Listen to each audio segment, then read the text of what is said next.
Let me ask you a question. Do you know somebody, friend, coworker, family member, boyfriend, girlfriend that's broke? I don't mean destitute or homeless, but they're living paycheck to paycheck. They don't seem to know how to handle their money. Let me ask you an even more important question. How do you think they learned about money? My name is Tim Clay. I'm an enrolled agent, and I'm starting Get a Hustle to teach you how to learn this money game. The system isn't rigged against you. You just may not know the rules. Welcome to Get a Hustle.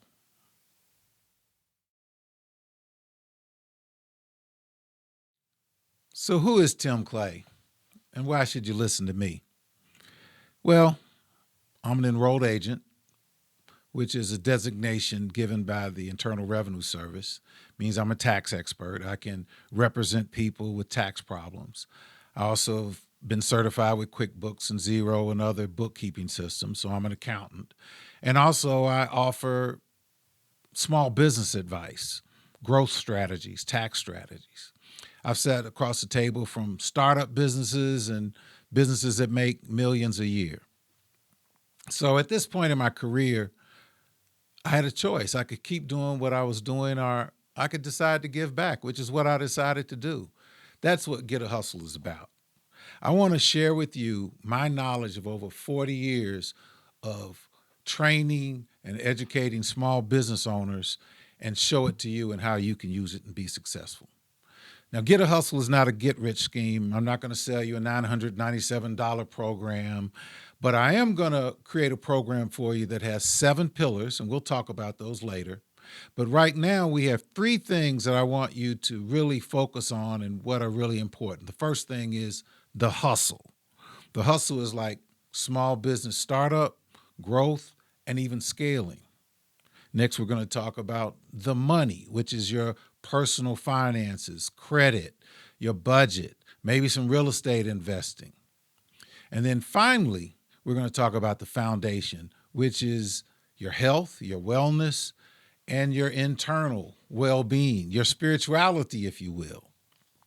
So I've learned that those 3 things are the pillars, are the foundations of success in small business.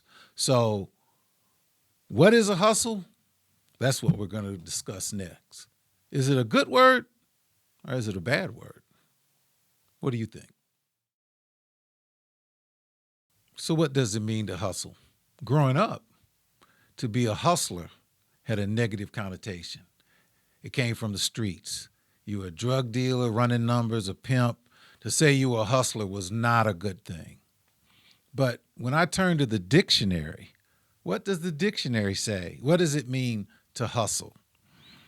First, to proceed or work rapidly or energetically. To push or force one's way, to jostle or shove. Third, to be aggressive, especially in business and other financial matters. So hustle is a key ingredient for business success. I want to start out with that, and hopefully you agree with me. And one of my favorite hustle quotes comes from an entrepreneur, Thomas Edison, that invented the electric light bulb, they say.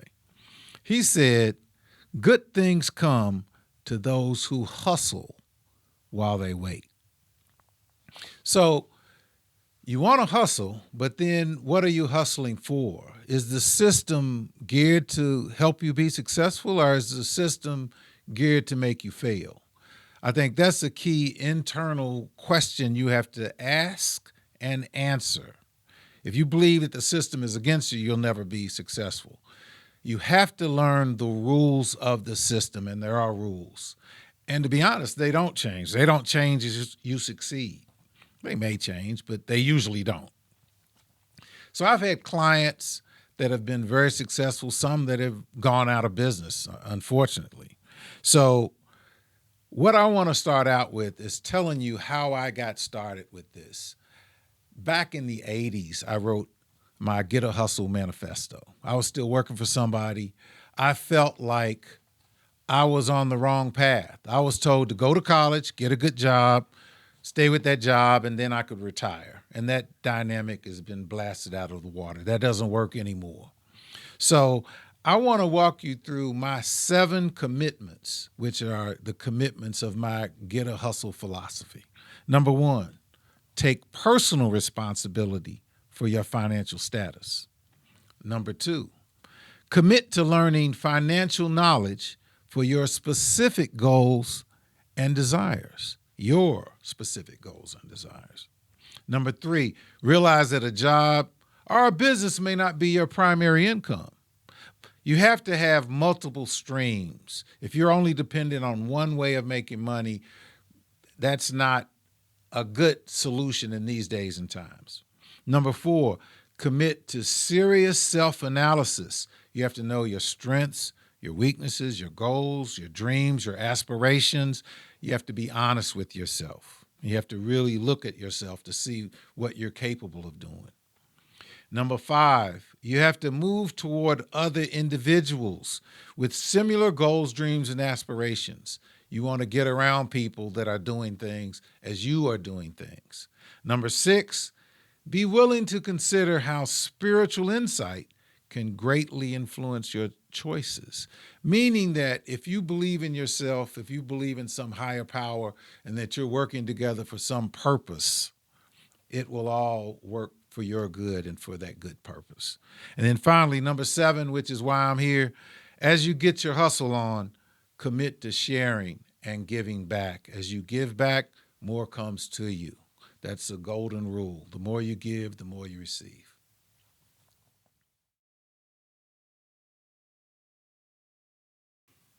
So how do you get your hustle on? I've boiled it down to 3 main activities, 3 things that you have to do and get a grip on and be familiar with, be comfortable with, love to look at, not shy away from. The first thing is cash flow. Okay, that basically means money coming in, money going out. Obviously, if you want to be successful with cash flow, you want more coming in than going out. But the problem a lot of times is that we do not track what's going in or going out. So here's a homework assignment for you. I want you to track everything that you spend money on in the next week. I used to have a little handheld tablet. Of course, that's old school, so you could use your phone. But cash, credit card, debit card, everything that you spend money on this week, write it down so you can look at the end of the week, add it up, see what you're actually spending money on. So that's cash flow. The next thing is your net worth, which is a more intangible thing maybe, but basically there's a group called Earn Your Leisure, and they have a slogan, assets over liabilities. So if you want to know what your net worth is, you have to take all the things you own of worth and subtract what you owe on those things. And what is left is your net worth. So I can have $1 million worth of things. I could owe 1.2 million. I actually have a $200,000 negative net worth. So obviously you want to have a net worth that's going to be positive, just like you want to have a cash flow that's going to be positive. So the last foundation is your credit. And credit, especially as you begin to grow and get bigger in business, credit is not where you can just go out and buy consumer items. Credit is where you have access to capital, where you don't have to use your money to obtain things. So if you can use somebody else's money to acquire something that's going to grow in value, and then as it grows in value, maybe you can pay it back out of that growth, then you're at a net positive. So these 3 things are the 3 things that we're going to focus on. I gave you your homework, what to do on cash flow. And in future episodes, we're going to go deep into all of these. We're going to build your personal financial statement. We're going to look at your cash flow, and we're going to make sure that we can look at your numbers black and white, not theory, not what I think or what I hope, but what actually is.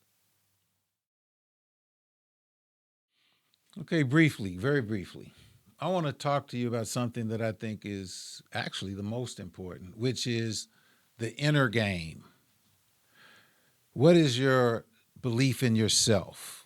Has fear held you back? Do you have doubts? Have people told you things about yourself that now you believe that aren't necessarily true? Even this Get A Hustle Manifesto I wrote in the 80s, I'm just bringing it to you. So it's never too late, but you want to start immediately looking within yourself and seeing what is it that I want to do and what is my purpose, and don't doubt it if it's come to you. All of this to me comes from spiritual insight, which is some higher power helping you to see within yourself to do those things that are your purpose to do. So don't doubt yourself. Don't be fearful. Realize that this planet is full of abundance, not lack. So you want to have a mentality of abundance and not lack, and the good will come to you. So here we are. Thanks for staying with me during this Get A Hustle episode. We've talked about the 3 pillars. We've talked about 7 commitments. We've talked about cash flow and many things that have to do with your money. But I want you to do something for me. Drop me a line down in the comment sections. Is there something that you want to know? Is there a question that you have, a business you'd like to start, some real estate question? I want to present things that are of interest to you, not just what I think you want to hear. I'd like for you to do something else for me too. Hit that subscribe button, hit that bell, and share this video with someone you think could use it. I'd like to think of Get A Hustle as a movement, a group of people that can freely and courageously talk about money, business, finance, and be very specific and clear about where they're going, what they want to do, and how a spiritual base is helping to drive it all. So welcome to Get A Hustle. I'm Tim Clay. Let's get to work.